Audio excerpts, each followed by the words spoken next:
In 2026, men are having an identity crisis because This Manosphere documentary is uncomfortable but necessary. within 5 minutes of watching this documentary, I was pissed. But hey, for market research purposes, I thought, hey, we're going to watch the full hour. The most ironic thing that these men kept on saying was how much they love women. I just love women. Oh yeah, I love women. I love women and actually understand them. Baby, newsflash, you don't. It's okay, baby, go live your truths. No one's stopping you. You don't need to be DL about these things anymore. Just go live your truth. And for me, when they say that they love women, really, they love the concept of a woman. They love the external of a woman, the boobs, the bum, the tits, etc. But really, the true essence of a woman, the woman as a human being, nah, they fucking hate it. And it was just so strange how the entire documentary was really a dick measuring exercise. These men were gagging, foaming at the mouth to please each other, to impress each other.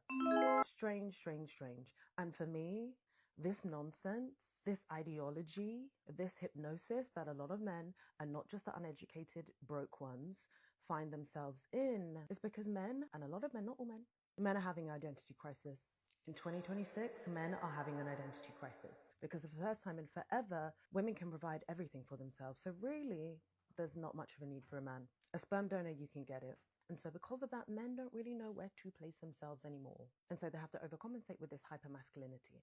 And those are my 2 cents. Listen up, lads. I just watched Into the Manosphere with Louis Theroux, and we really need to talk about masculinity. Now, I've got a lot of thoughts.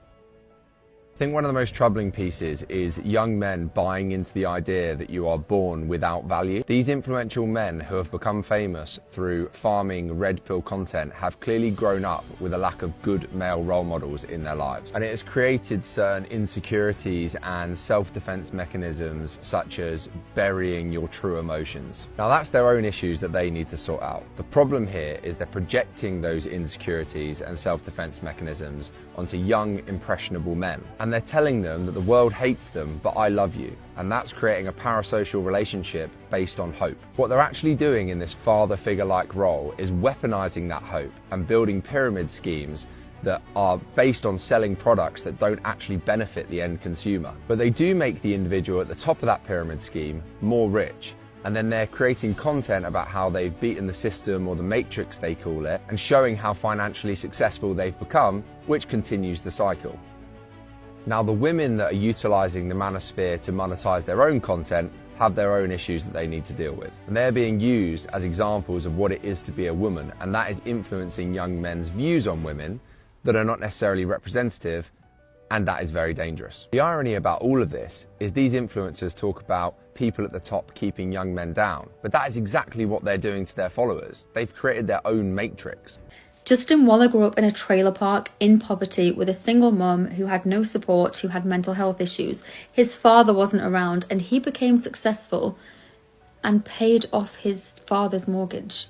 If you have watched Louis Theroux's Inside the Manosphere, there is a thread with these men that is so hard to ignore. The men in this world were raised by single mothers and are now profiting from boys who are also raised in fatherless homes or with abusive fathers.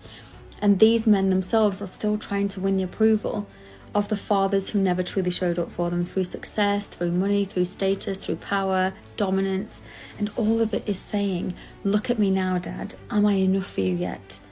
And sometimes even degrading women is carrying that unconscious message. They're saying, let me show you how powerful I am. Let me show you how strong I am. Let me show you that I don't side with women, that I don't take my mother's side.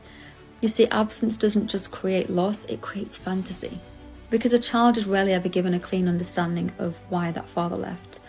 I often see that underneath a boy's abandonment wound is a narrative of, why didn't mum try harder? He left because of her. Why did she let him leave? He loved me and just didn't love her. He's coming back for me. Because it's a lot easier than accepting he left me and he's not coming back.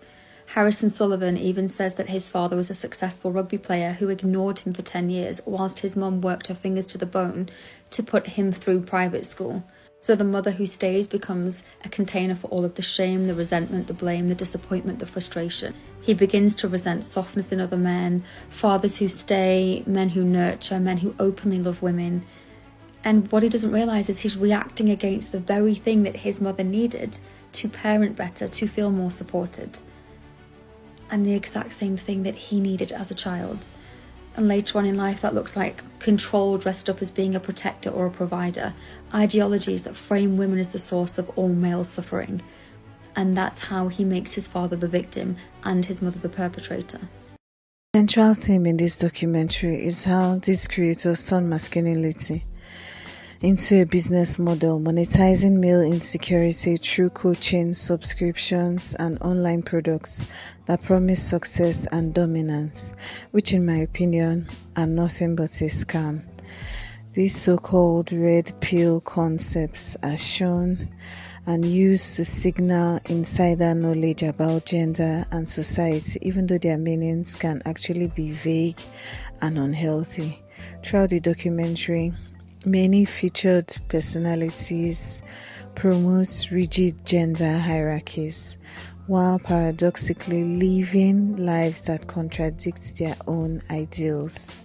It has been discovered that these influencers are not actually living the so-called lives that they are selling to these young men out there.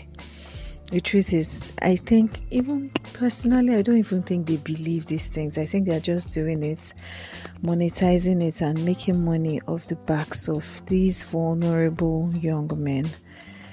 A lesson from this documentary is how harmful ideas like anti-feminist and even racist language are sometimes hidden under the guise of helping men with confidence, relationships, or career. This documentary suggests that loneliness, identity crisis, and feelings of marginalization can make some men more receptive to simplistic narratives. A central theme in this documentary is how these creators turn masculinity into a business model, monetizing male insecurity through coaching, subscriptions, and online products that promise success and dominance, which in my opinion are nothing but a scam. These so-called red pill concepts are shown and used to signal insider knowledge about gender and society, even though their meanings can actually be vague and unhealthy. Throughout the documentary, many featured personalities promote rigid gender hierarchies, while paradoxically living lives that contradict their own ideals. It has been discovered that these influencers are not actually living the so-called lives that they are selling to these young men out there. The truth is, I think, even personally, I don't even think they believe these things. I think they're just doing it, monetizing it, and making money off the backs of these vulnerable young men. A lesson from this documentary is how harmful ideas like anti-feminist and even racist language are sometimes hidden under the guise of helping men with confidence, relationships, or career. This documentary suggests that loneliness, identity crisis, and feelings of marginalization can make some men more receptive to simplistic narratives. Finally, I think the documentary is just basically these men taking advantage of these vulnerable young men who are not in ideal situations, selling them a fake version of masculinity, preying on their vulnerability, trying to give them a sense of false self-worth. Most of these influencers, in my opinion, don't live these lifestyles. They just sell it to them, make money off them. And at the end of the day, these young men are just being misled. I don't know. Share your thoughts below. Thank you for watching. See you in the next one.